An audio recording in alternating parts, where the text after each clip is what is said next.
Bonjour, bande konange zanga mamluba. J'espère que vous avez la mskanya stubozali. S'il vous plaît, vous partagez podcast à moninga. Toko takana lisolo. J'essaie à quoi kana ba sujet à conscientiser biso, hein. Boyebi bande konanga makambo esala mana DRC, hein.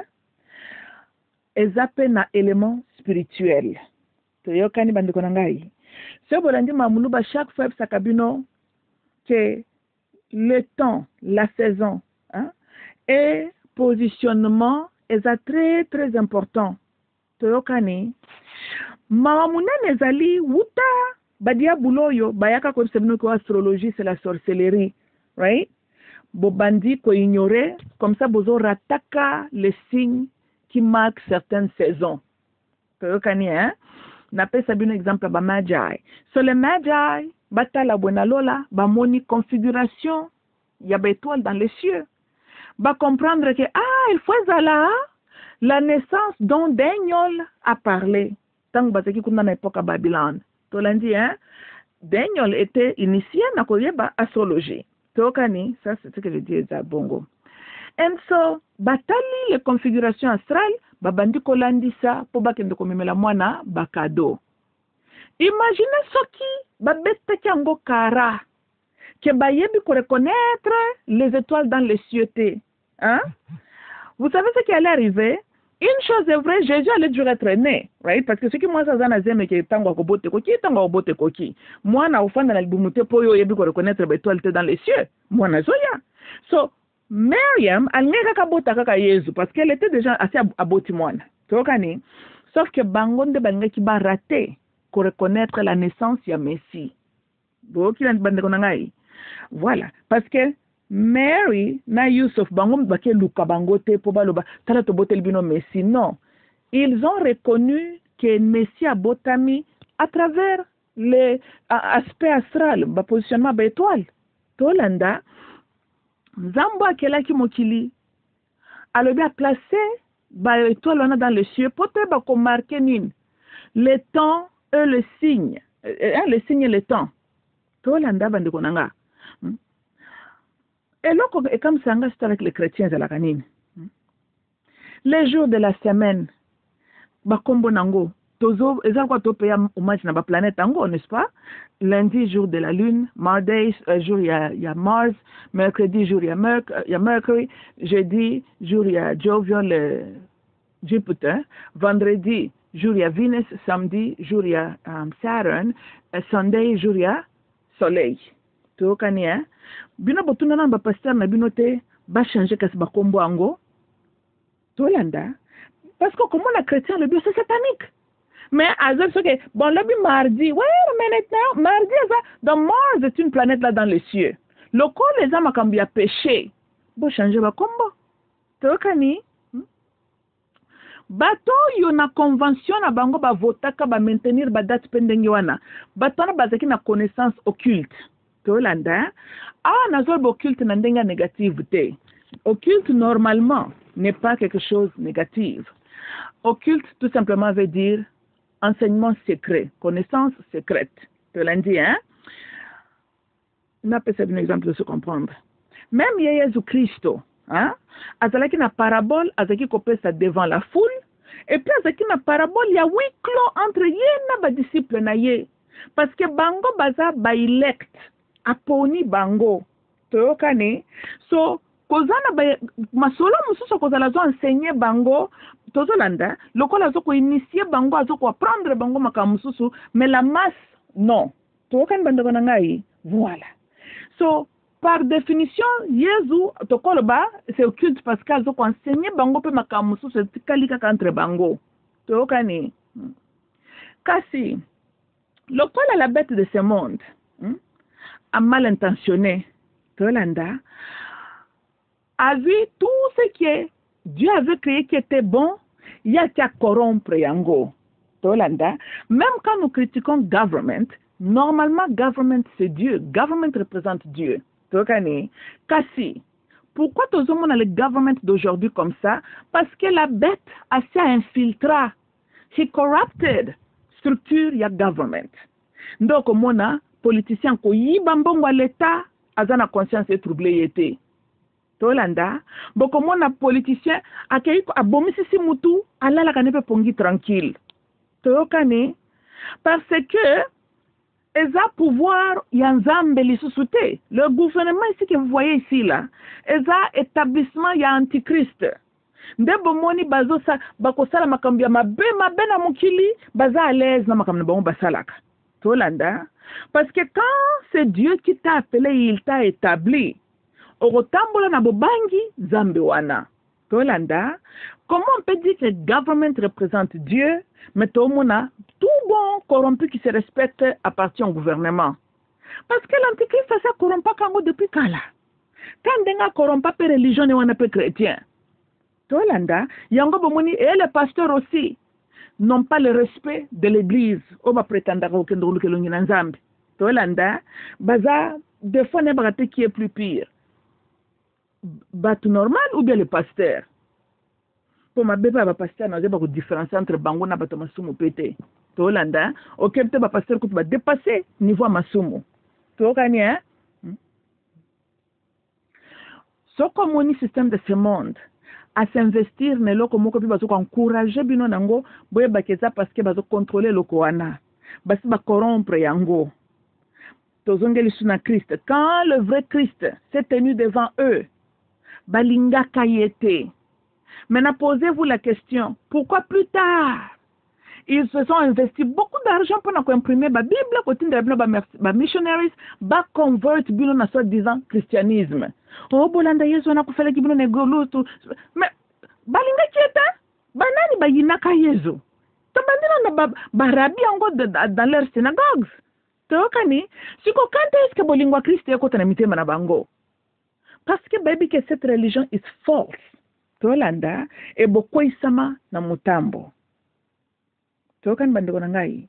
Et naveta kasete et je dis encore, quand vous vous positionnez mal, nde bozomona totepa ndenge totepa na Congo wana. Na salaka ba podcast en 2018-2019, na zeb sabino ke fin ya age eye tozo kota na saison mususu, n'est-ce pas? Bobenyango pe na balangage politique nouvel ordre mondial. Na epsaka bino ke etumbu ya mutu muindo et ya à la fin ya 2019 awa. Tolanda et les planètes dans les cieux parlaient bomona ki be clip solaire andenge bando salama. Teokani mais kasi bino ba congolais rien n'a changé. Bozaka na même état ndenge bozaka na ngona 2010. C'est ça les conséquences, il y a ignorance. Boyaba qui reconnaître ses ontés. Tolanda, quand les étoiles ont s'aligner in certain ways, pour na ko signaler bino kengonga na bino ko kibo bima na kibo umbu, bo fandi na kibo umbu na bino parce que balobi na bino ke ko tala ba étoile c'est un péché et pour na bino c'est comme tout autre jour, business as usual. Et c'est quoi wana faute ya nani? Tolanda bandeko nanga. Non, Dieu avait déjà soyé part. Parce qu'à cette étoile, à l'obi, pour na boye ba ko reconnaître le signe et le temps. Boete, tangu mwana na botami ba majai ba reconnaître le signe et puis le temps. Si ko bino, la nature vous a indiqué que era ya kiboumbu ya mutu muindo arrive à la fin. Que le système tel que vous la connaissez is coming to conclusion. Pour vous, c'est it's same thing comme c'était avant-hier. Tolandi, hein? C'est quoi on a toko ba faute za nani? Tokan bande konangai. Et qui gagne? Natang bino boza ba ignorant, même toi profiter nango. C'est les gens, les mêmes personnes qui veulent vous maintenir na plantation ya slavery wana. Tolanda bande konanga. Ndomoni ba pambola les églises, ba continuer kaka ba mi se multiplier kaka. Parce que that's how bazo contrôler bino. Ogoka chrétien la mukioto kyo lukelongi na nzambe. Bande konanga, nabi ke makamnazolo ba yana ceux qui me comprennent et ba misus peka ba comprendre ngate parce que ezaka apendenge wana. Boite. So ceux qui botangi Bible wana bien. Quand est-ce que l'homme est allé chercher l'ongi nzambe? Bande konanga. C'est ce Dieu-là qui s'est révélé à Abraham. C'est lui qui a initié contact avec Moses. C'est lui qui a oint à travers son prophète King David. Même Jésus, c'est lui qui a sélectionné ses disciples. Pendant que na raisonnement na bino. So que zalaki likambu yake batu bakende kolukande Yesu. Alors il allait voir tout Israël qui allait devenir son disciple. Tolanda, mais il était la seule à miracle, tout le monde avait entendu parler de lui. Tokane. Siko, so que zalaki ke bangonde bakende luka Yesu. Je pense qu'il allait avoir beaucoup plus de disciples. Tolanda, parce que yo mutu kendo luka nzambe te. Toyokane. Zamba yebi bao yaye avant que yo l'homme physique botama. Tolanda et tango ngonge kokaki Yesu tango ngonge kokaki ba baptisé par John the Baptist après abandi ministère aponi ba disciple na ye. Il y avait combien de pécheurs? Mazolobi matulandanga ba pécheurs bazaki combien? Maponi oyo. Parce que basi ba pona maka depuis. Tokan bande bonangai. Donc ba le kuta munene ba ko sabino. Est-ce qu'on peut cacher la vérité? Tolanda. Si Christ est la vérité, il est la lumière. Bon, que Luke wapi. Tolokani, hein? Bien, vous allez au col, exemple, on a peu ça deux personnes. On va aller me chercher la vérité. Au moins, il verbe on a utilisé pour chercher. Mais tu bien buganda ko lukawana. Mutu musu soit inconscient, un chrétien. Ben, il beaucoup d'années de sa vie à kenda ko luka vérité na ye. Akeko balusa bakana pe ya to ko luka ka ba vérité na ye. Mutu soit conscient. Akoloba. Mais la vérité existe seulement. To kanya non que luka vérité ouais parce qu'on peut pas cacher la vérité. Bande konanga. Toko cacher moïté. Toko cacher la lumière te. La vérité ne peut pas être cachée. Vérité mona nakakaka. Eza état seulement d'existence vrai. Tolanda. So then mutu conscient ayebike the truth is seulement. Tolandi hein. Mais mutu inconscient avait interprété ngwa liango na verbe chercher akei ko luka ba vérité ne bisika na ke ko luka wana. Ndenge bino bokenda luka Yesu na bino kuna dans vos églises. Tolanda bande onanga. Malgré Yesu a pesi bino exemple alobi ye na père bazamutu moko lui dans le père en lui. Bomonaka Yesu abandoke ndo lukelonja père nena ba synagogue kuna. Tolanda. Non, mayaka na mukilpelo ko l'être physique ndenge bolobi na bisoti. Pourquoi il n'allait pas na ba synagogue ndo ko luka père na ekuna? Ye moka zoloba, ye na père bazamutu moko. Siko soki yo tu as été créé à l'image de Dieu. O ke lukanzambe wapi? Tokan bandeko nangai. Où se trouve la lumière de Dieu? Où se trouve Dieu? In you. Tokani hein? So what the hell? Ola muki okoseli ba monzele. Oh ke ko lukelongi na Yesu dans une église quelque part. Yangwana bomoni ba menteur bazo continuer kokosa kabino chaque dimanche parce que quelque part peut-être défendre bango ba mona kabino ne d'abord utiliser les vrais termes. Tolanda. Non, elle m'a coquin menteur tellement et puis on continue à kenda kosa. Zomona ke yondo za zoba non? Soko zeki mutu normal. Tu allais te ressaisir depuis. Tolandi hein? Le fait que bokenda kapena chaque dimanche, tika basala bino pe ndenge basala kabino wana. Tokani. Mais sous na kati na bino, la vérité n'est que pour comprendre makamamlu ba lobate tout simplement parce que vous n'appartenez pas aussi à Dieu. Oui, I know. Tolanda, même Jésus parle baka, vous prétendez d'être les synagogues de Dieu, mais vous êtes synagogue of Satan. Bien sûr, ba descendant, ba tia antichristo yo, bazana kati za église wana, en train de prétendre que vous semblez ensemble, mais leur nature, leur âme n'appartient pas à Dieu. Yango moni bazo salaka tout ce qu'ils font, la peur de Dieu ne se retrouve pas en eux. Crainte yanzambe zana kati na bangote parce que bazali ayete. Tokan bandoko nangai. Équation est difficile à comprendre hein?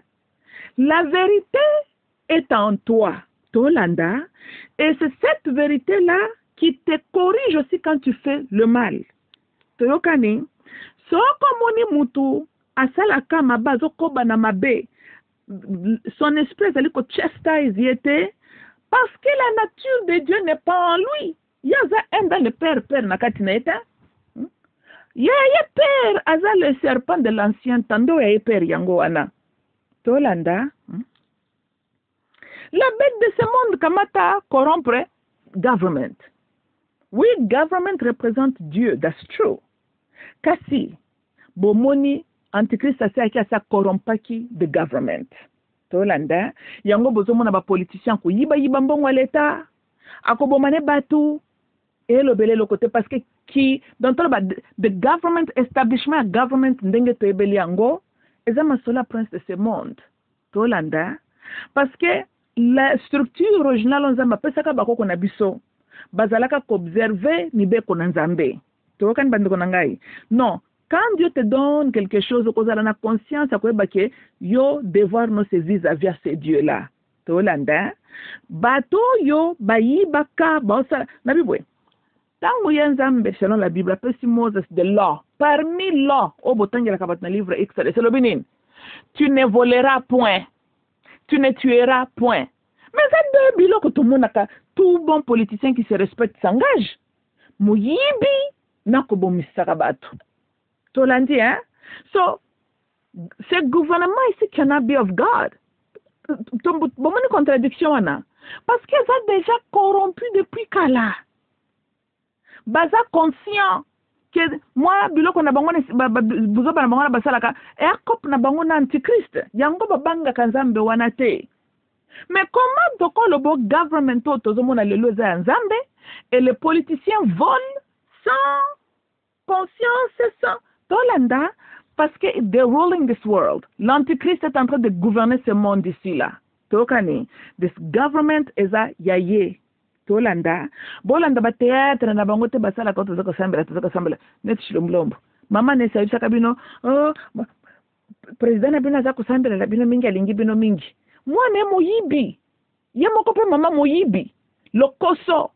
Tolanda, siko nzambo chilomblombo zambela kaza nzambe nini yena batune ba pasteur ne wana non parce que tu ne peux pas dire que yo za nzambe et que government siko zali c'est entre les mains de Dieu mais on retrouve na kati régime na yo ki moyibi lokuta hey bébé que wuta histoire ya Zaïre ko wuta tozo indépendance hein. Le couteau, tout le monde n'a qu'à c'est l'équipe à battre record. Non, attends, père, c'est imperfect.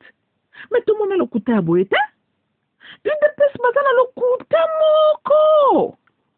Au moment où on pense que Bango Baza doyen, c'est un don. Tout l'anda. Parce que Baza a conscience, moi, bord, na Bangouane, za bord, attaché. Donc, ils allaient voilà, marche longue, il y a bête de ce monde. Zambana kata kop na bangwana te yango bazana lo kutamo ko ya kosakana te une dépêche na lo ba vérité te tanandi bana kona ngai une dépêche na lo ba vérité ata mukete ko banda na sphinx na bango yemoko akosi kosi bino tala baja bando sala bino ti emeke papa na abanda ko mi yebela ki akokoma kane présidenté embrouillé Mobutu titi Laurent ya koti abandi les sous opposés toujours ma distraction lokuta kaka ti na Joseph Mono ya kokobota akeko sala le sous opposition au moins que lokuta moko donc ba comédien non mona batu bazana don ya ko décevoir lokola donc don ya déception lokola IDPST bango c'est un don. Il y a bango qui va apprendre bango te bango est dans nature parce que bazaka lokola le serpent de l'ancien temps tolanda donc le côté pas IDPS ça deuxième nature à IDPS tokani mais bino moko bosala bilan parti politique nini bomoni ezana le kuta lokola IDPS oyo ezate babatre record mais bayeli biso président na bango bipolaire oyo oh asambelaka comment okoko sambela mozana lo kutamu kwa kosakana tena mnoko na yo heureusement Dieu est un titre tolanda bayebi nsambo bango basambelaka tolanda chilombolombo yo akekuma na top Congo oh lisez mes lèvres so ki na yo ki lisa se beti lisa se lioko moto baskarmushi na bapempe na yao lokuta mwana lubombu mwana mobali akosa tala simate aobanga ta kamera te ata kutu balobi penzo za doyen na mensonge yango banda nanga mutu normal quand même kozala ta gêné toko lukata ba réponse moko zigzag oti ata batu kaka na confusion ba comprendre loko nyoloba mwana mobali alobi clair avec conviction on dirait mutu malonga ebisi batu ngama malonga zokande dishima lokuta Paul Kagame si akotele na goma bi bon yo lobi kambalisa simoko nga na zolo nde batank bomoni abundi akomka ko on nous fait la guerre injustement quel injustement IDPS bato bana lokuta moko IDPS oyo même que IDPS qui ba utiliser leur don na ndenga malamu ils pouvaient former de très bons espions hein? Parce que espionnage tambola kapé bien na déception pour bato comprendre binoté malheureusement hélas côté renseignement échec bamonela ka ndebino petit peuple tozolanda bazala lokuta moko baninga bazala katana lokuta puis lokuta ça la impact te tolanda lokuta il peut ça lokuta moko donc ezala kana nzela te ata roketa pamba abeta na Kigali te akendo kota na Rwanda un menteur biologique tout fait tokani muninga na mobile akotele bon to bunda kasi akanga myana na Kinshasa akumka kama tazonga lokuta ayela kabina ba exhibition ba avion moko kende ko lokota soki pa en vente na Angola kuna boyoka ki son ya ba moteur ya ba avion wana I knew it ke ba avion ne ko sala ke lokota bandona boyoka ki son avion ba ndo tinda hey ebi koko atanga na zaka pilote na matanelo ko ndengo na te o mo na pensa ka avion ko avion ko kende ko bamba na kuna na katikata fleuve Zaire kende na mille par na avion wana tolanda tout ça la ba comédie lokuta guerre yango etelemi bomoni un de ces avions là longo Kinshasa to mon avion de guerre qui est kuna na est mais Chilombo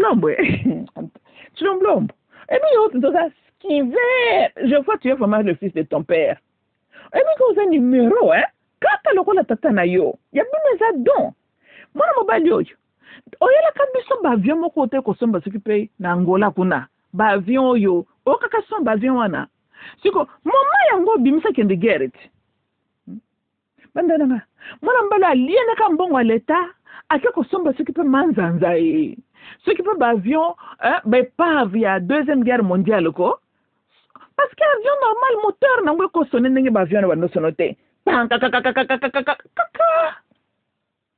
bandana ngwe ngana banga kinabi avion zokende ko beta chute moto tamoko normal comme tana biloko wana ta mais le kola ya mona ki eza bien pour la sabino ki ayena ba bibondele il fallait katinda na estate bino bomona kapete ba avion pa américain kenda ke zoom to ke guerre le kola ye pe Chilombo za pe na ba avion il fallait tout mon appel longo zoom et ke kuna guerre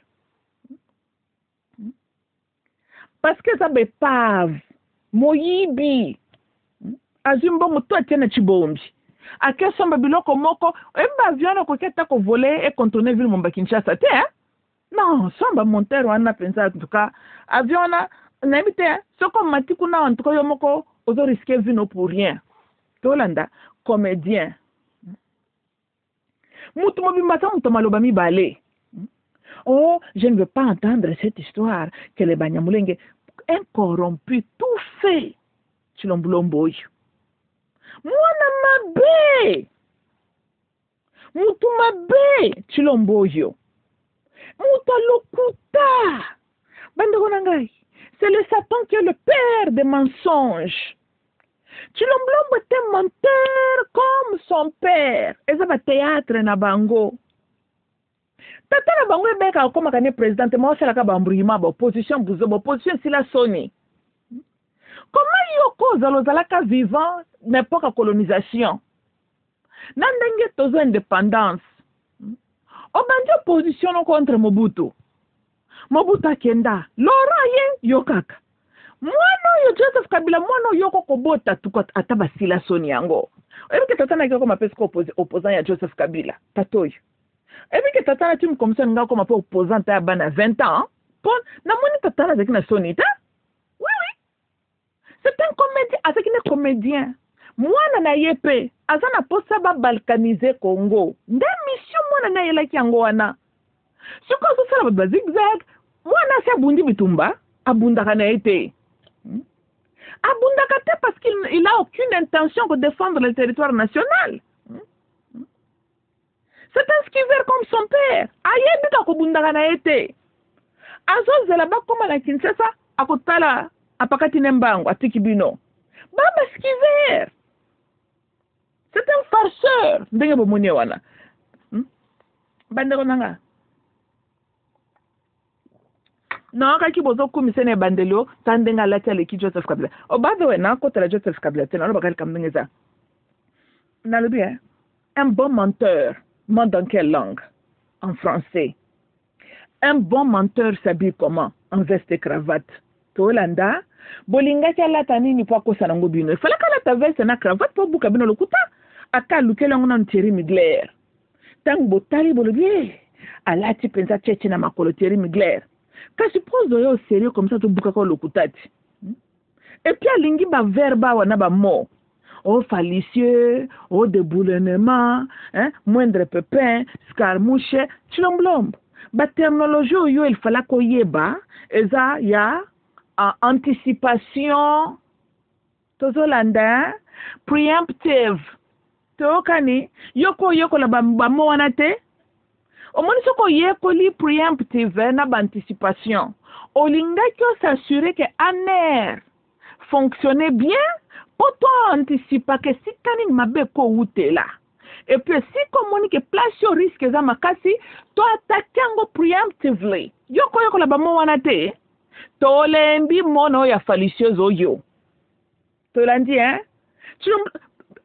Ma belle bato français yango wana bandeko nanga ndene msaka bino ke mboka na biso eta genuine na bato ba français oyo mwana mbali mo bimba bika ko fallacieux fala bako tana YouTube botala combien de fois mwana mbala zat alobi fallacieux yoko le ba preemptive te okoko le ba anticipation te kaka fallacieux parce que ton existence yango ndeza fallicieuse monsieur Chilomblombo. Non, si nous allons parler de l'erreur hein Chilomblombo. Ouais, ça va si c'est erreur en raisonnement, n'est-ce pas?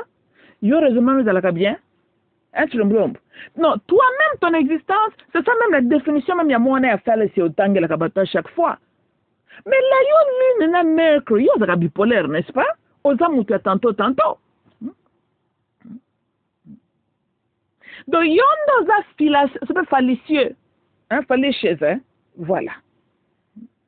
Yo nananga boyiba mo nfayulu. Élection.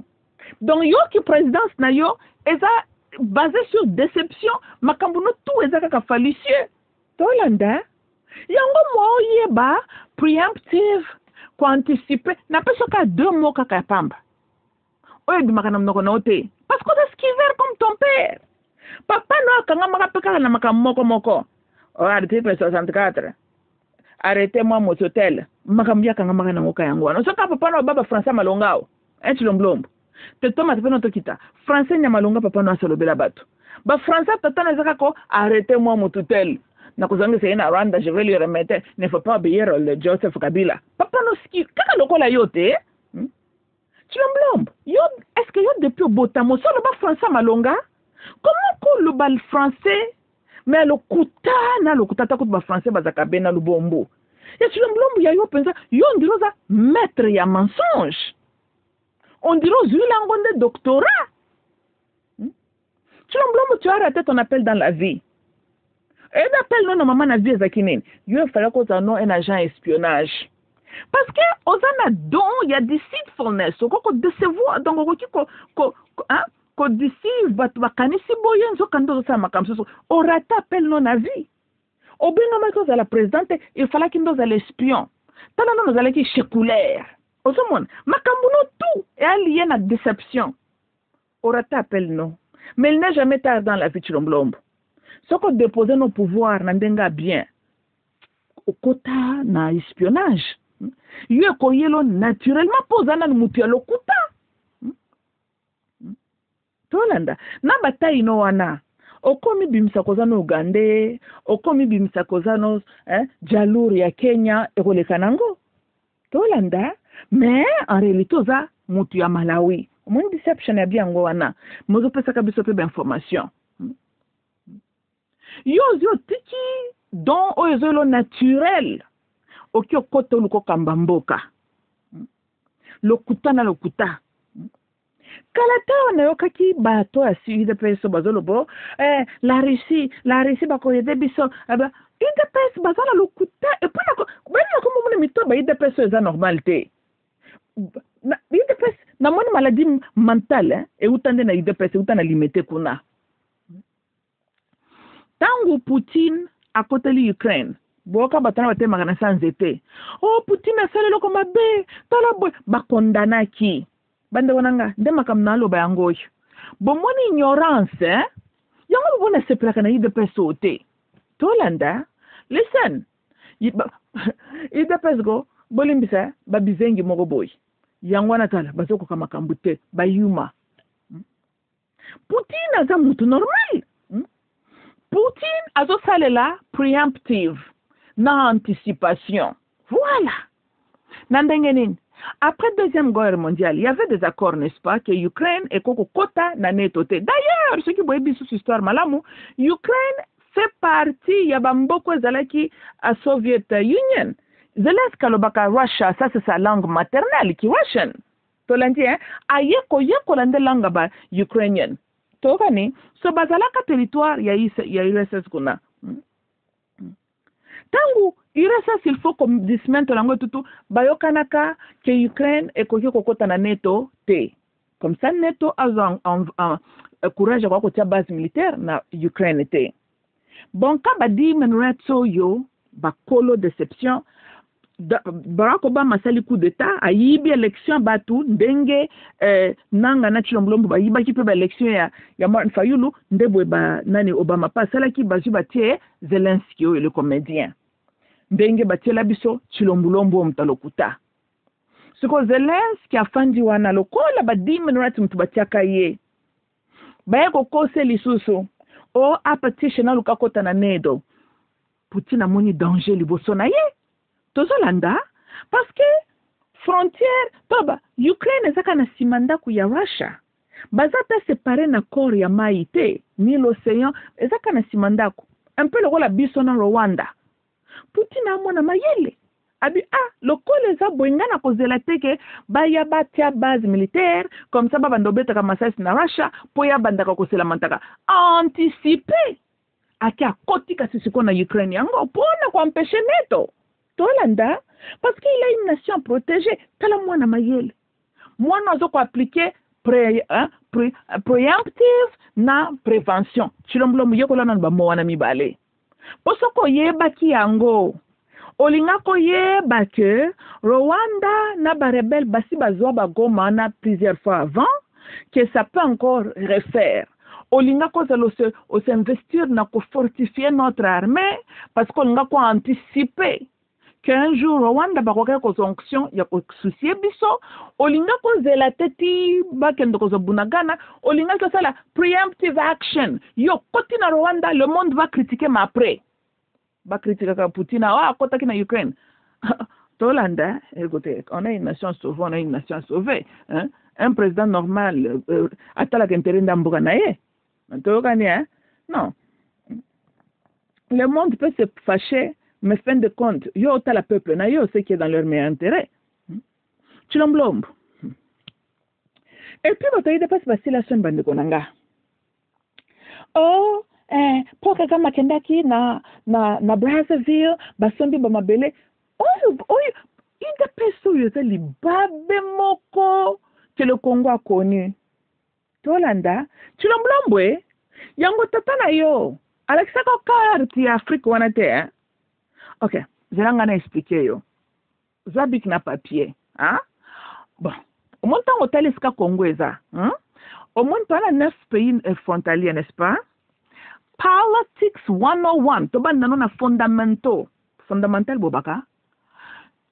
Tout pays qui est zinga na biso, hein? Government wana, il faut être la government qui est ami à notre government. Toyokani. Parce que mutomayele, tu ne peux pas avoir monguna na yo, kakana simandaku na yo. Ça s'appelle être chrétien, être IDPS. Tolanda, yango moni Mobutu. Ça sunge so petit na ye. Mobutu contrôlé, babiari manana, batu na ye. Tolanda, président ya Mozambique alungaka sakana, Mobutu asilani na ye. C'est comme ça qu'on protège. Même si on est États-Unis, c'est la Congo. États-Unis, bazana ba place stratégique, ba garde à l'œil toujours, parce que place on a munguna koko kota. On doit anticiper. Tolanda, Chilomblombo, Bamboka lokola Gabon, RCA, South Sudan, Bujumbura, Kigali, Kenya, normalement, n'a pas la paix.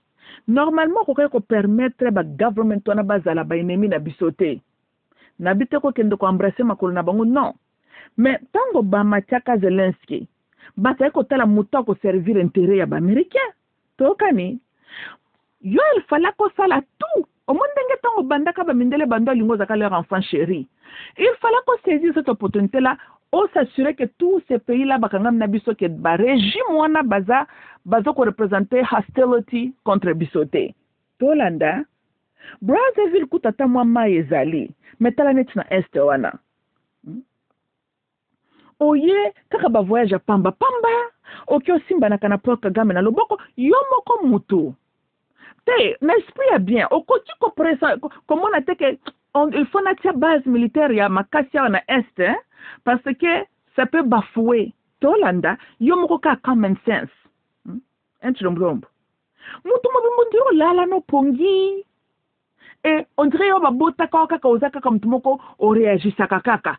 Chilomblombo on dirait moi na moko babota kaka li chombe mute mekala ki fallait ki ba réanimer yo. Yango milimu ya réaction landi yo tina ki mukolo zaka mute ba réaction.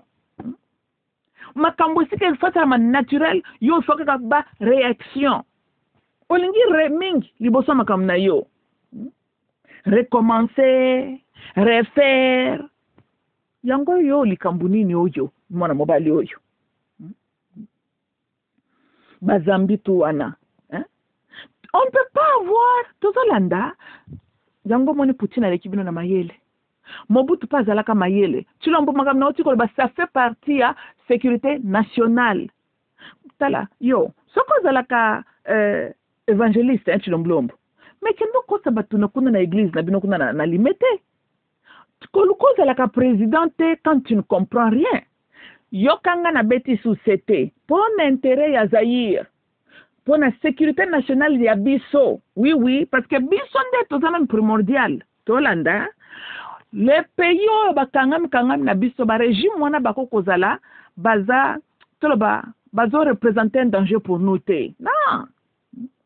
Ce qui ba coup de tel faut salami to placer mutu na biso place wana.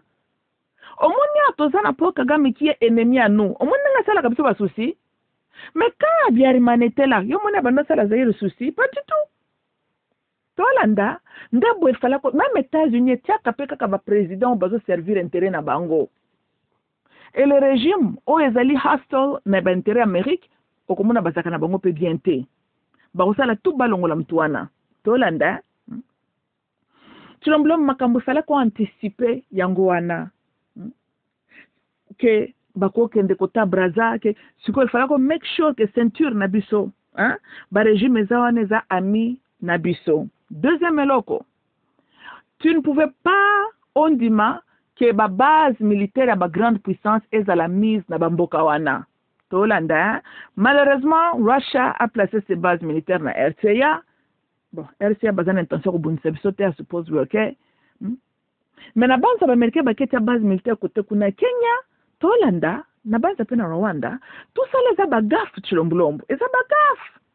Bina ba demon rights so na ebita ba utaka na libulu nini kaka kolingaka politics mais vous ne comprenez pas eloko Tolanda il fallait côté le mela yango que ceux qui balingi au monde ngo banda lobo ba partenaire fiable, c'est peu fiable. Il fallait qu'ils persuadent bango ba ko tiende leur bases militaires na territoire na biso.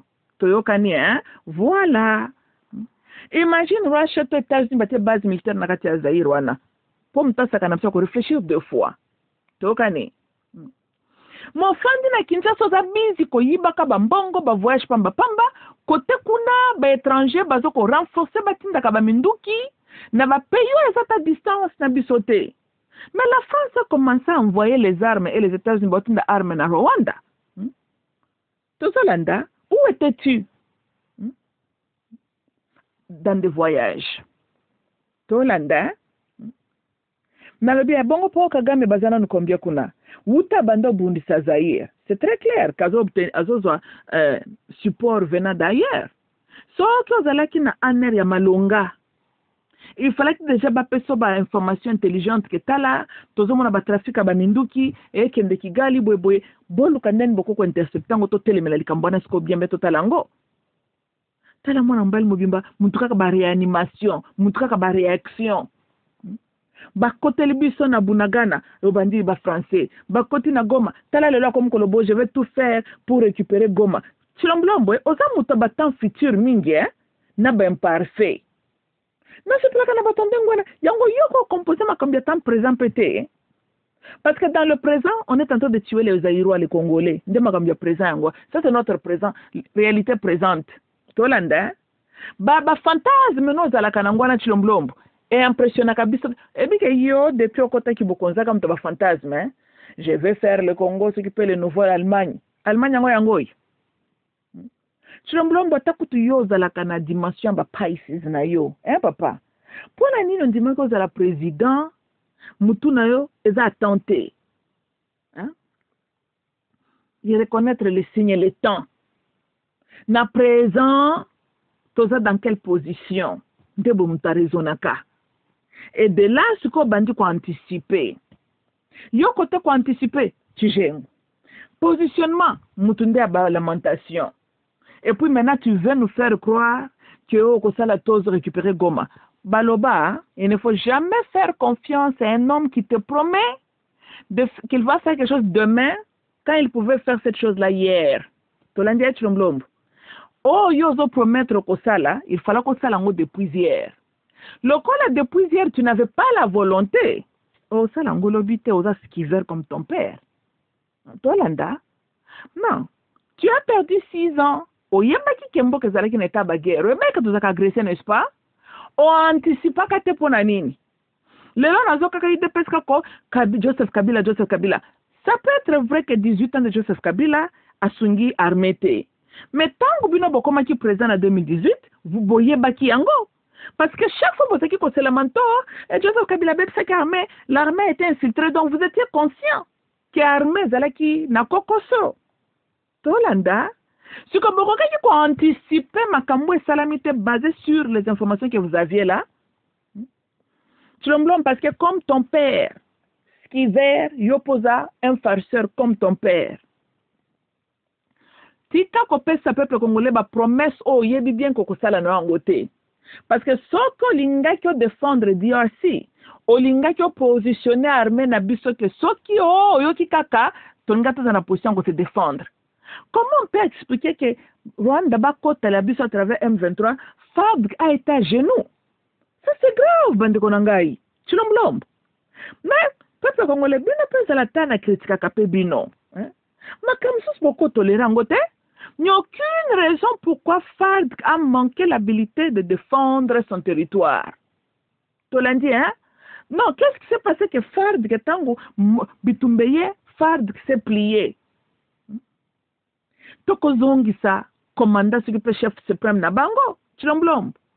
Yo ebaki ke Rwanda ba rebelle basima kota pe na Goma, n'est-ce pas? Pourquoi renforcer ka kotona tena armée? Pourquoi bongisa ka FARDC na bisote? Ozeli na bitumba po bandolobo tozala ki infiltré, tozala 6 ans pouvoir. Qu'est-ce que tu as accompli? Hein Chilomblombo? Parce que tikala kolinga kongwana te tu comme ton père. Botikala kolinga Zaire te. Mission au système au batiabine zalaka ko déstabiliser la région. sacrifier makila ba congolais. Tu peux avoir la peau noire, mais tu es un esclave de la maison. Tolanda, et qui est une inconvénient pour nous. Toi, tu n'es pas une solution. Ça, toi, tu peux te quitter. Hein? Parce que ce qui n'est pas que Kabila, nous avions vu Kabila comme un problème. Ce qui n'est pas que Kabila, tout le monde qui aime 23 n'a pas Kagame comme des problèmes.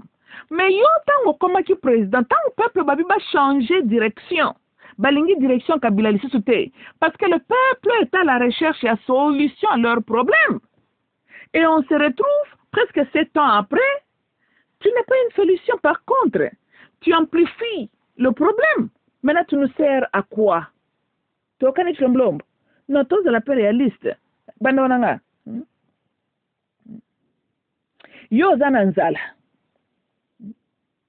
Mutu moko lobaka mingi tutu tango azo yo tieli kyo bia akwela ngata mwelo kwa kolia koya ye penzala tolanda mwanda mbotikala kinango kutu aya liango est-ce qu'a apporté solution na problème uzanango ayende amplifier lisusu kinzala na wana n'est-ce pas ndembo chilombolombo zeli ne idepes na ye chilombolombo n'est pas une solution à notre problème. C'est vrai, ce n'est pas lui qui a commencé la guerre. Mais il n'est pas une solution non plus devant ces problèmes-là, pas du tout. Azozanga, stratégie et la capacité d'en finir. Ce Chilombolombo, si tu n'es pas une solution à nos problèmes, qu'est-ce que tu fais là comme président? Démissionne, cher ami. Toi, là, Chilombolombo. Kotingamana là côté, on dit bien que Kotingamana ça contribue juste à problème. Parce que ceux qui n'ont les autres, leurs arguments à contre yo Chilombolombo. Et que tu n'es pas en mesure, il y a militairement défendre le pays, la chose à faire si réellement tu aimes ce pays-là, c'est de démissionner pour arrêter barebelwana na track na bango. Tolanda, ndelo kokoka kosala ngwana parce que tu n'es pas une solution. Chômage, kaka ndengo kutaki, eguye changer te. Pauvreté, kaka ndengo kutaki eguye changer te. Bosoto na vila Kinshasa kutukuno ndire eguye ke komata kote ya ematisu likolo makasi. Tolanda, insécurité kuluna, 6 ans après, bakuluna bazakaka.